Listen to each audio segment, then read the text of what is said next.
Letërkëmbimin Dashurinë moshën e Krishtit janë të viteve 64-65. Janë letrat me smeje dhe dritrojt, që ishin kohës dashurisë. Vetja kishte dhënë dhe titullin Dashurinë moshën e Krishtit, se ishte 33 vjeç. Unë isha 22 vjeçe. E dashur Sadie, nuk e di se ç'ka ndodhur me mua. Në moshën e Krishtit, unë të bëhem kaq i papërmbajtur në çfaqjen e ndjenjave të mia. I dashtun, gjithë këto kohë kam mendjen tek ti. Janë letrat e fundit, e kupton? S'do kemi nevojë më për letra, se do të merremi vesh të i qenë pranë, dhe jo nëpërmjet postirit Shkodranë e Tiranës. Të gjithë flasin për dashurinë, por ka një kuriozitet, ka një ndjesi tjetër, kur ne kemi mundësi të shikojmë se si flet për dashurinë një shkrimtar i madh.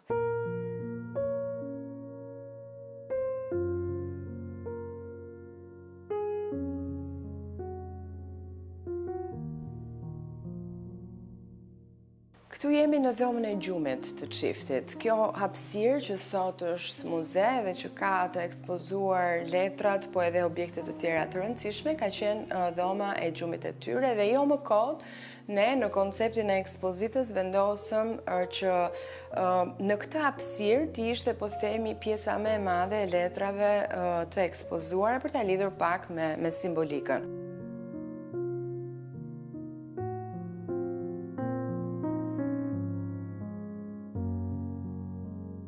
Mendoj se agolli në këto letra është agolli njerëzor, agolli jo shkrimtar, pa agolli njerëzor, agolli dashuruar, agolli i cili është i lumtur që ka gjetur atë gruan që dashuron edhe që shpreh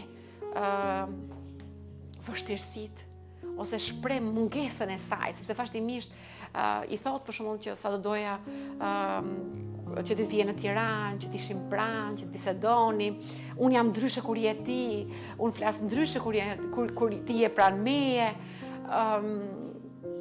Është bukur dhe ai përpiqet të shpërfaq ndjenjat e tij, emocionet e tij, thjeshtësinë e emocioneve të ndjenjave të tij, ta pranoj që ajo është burimi i një energjie shumë të fortë dhe që i mungon.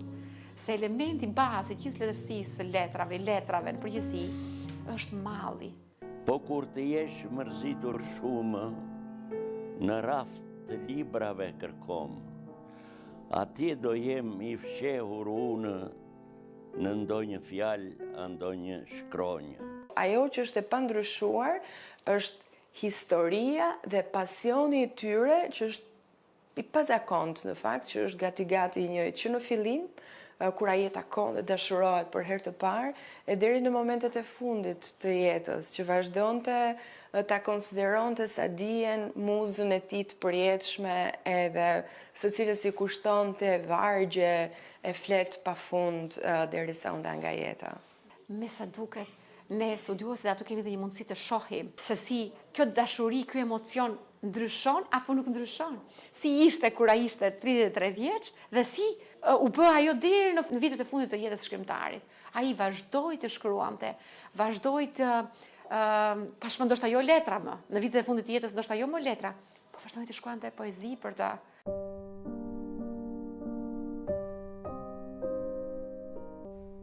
Me një dashuri të jashtëzakonshme dhe nuk e di pse më kujtua një moment ku ai ka thënë që të gjithë në botë shkrimtarët u shkruajnë të dashurave, kurse ai i shkruajti të dashurës e tij, që u bë më vonë gruaja e tij dhe më vonë i shkruajti dhe gruas.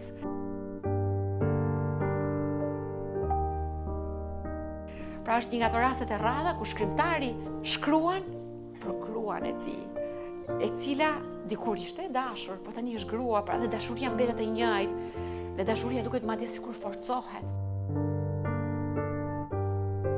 Ndërkohë që në letrat, ati dashuria sikur është bashkëmarrinore, në kuptimin është më e vrrullshme. Jam shumë e sigurt që të rinjt do mbështesin këtu tek ajo pjesa që kur je i ri ose kur je në fazat e para të një lidhje, e ke shumë të vështirë të shprehesh. Por letrat, kjo është magjia e letrave. Ti ulesh dhe shkruan.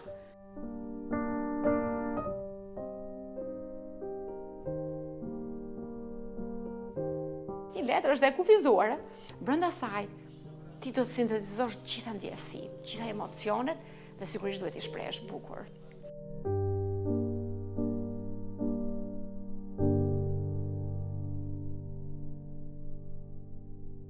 Ne nuk e kemi numrin e saktë të letrave, e kemi lënë në fakt enkas, pa cilësuar se sa letra kemi të ekspozuara, për një arsye shumë thjeshtë, sepse këtu nuk është 100% e korpusit letrave të dashurisë që ata kanë shkëmbyer me njëri tjetrin. Ne kemi bërë një përzgjedhje, patjetër që janë më të rëndësishmet, po Dritoroa Golli, Sadia Golli kanë shkëmbyer letra jo vetëm gjatë viteve kur ata janë njohur. Kanë shkëmbyer letra edhe kur njëri ishte në studio dhe tjetri në domën e gjumit dhe i shkruan e njëri tjetri diçka.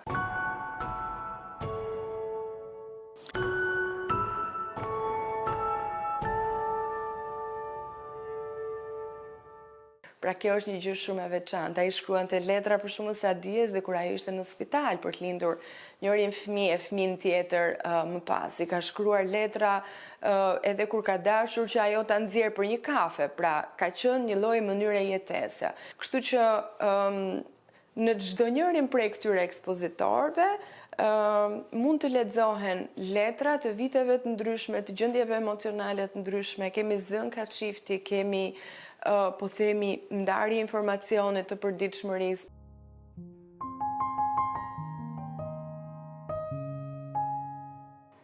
Mendoj që ky është koleksioni më i rrallë i letrave të dashurisë që ekziston mbase në arkivat shqiptare.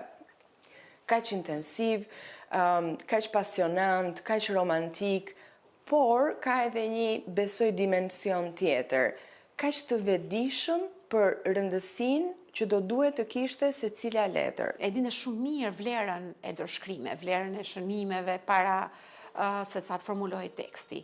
Dinte të rëndësinë e letrave, rëndësinë e letërkëmbimeve, rëndësinë e bllokjeve të shënimeve, dhe i ka ruajtur ato me shumë kujdes, madje i ka grumbulluar në dosje të caktuara, sipër dosjeve duke vendosur edhe emrin, letrat, dorëshkrimi filan romani, dorëshkrimi filan përmbledhje me libra, me poezi. Dhe kur janë bashkuar, koleksioni letrave është bashkuar dhe ka qëndruar në një vend jo të zakonshëm, në shtëpi tregon Elona, pra qëndronte i fshehur.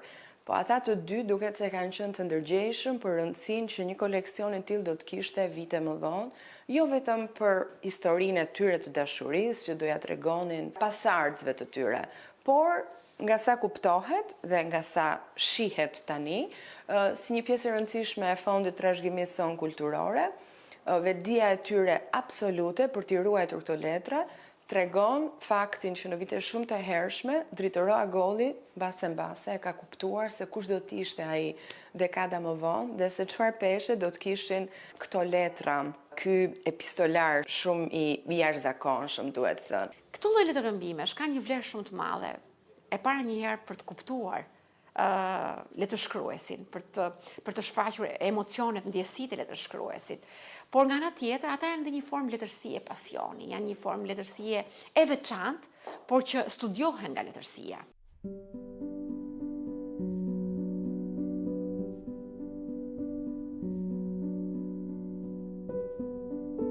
Në atë sallon, ku ka qëndruar për vite të tëra Dritoroi dhe Sadia dhe sigurisht familja e tyre, gjithmonë ka pasur një gramafon dhe ai është rikthyer me rastin e ekspozitës aty.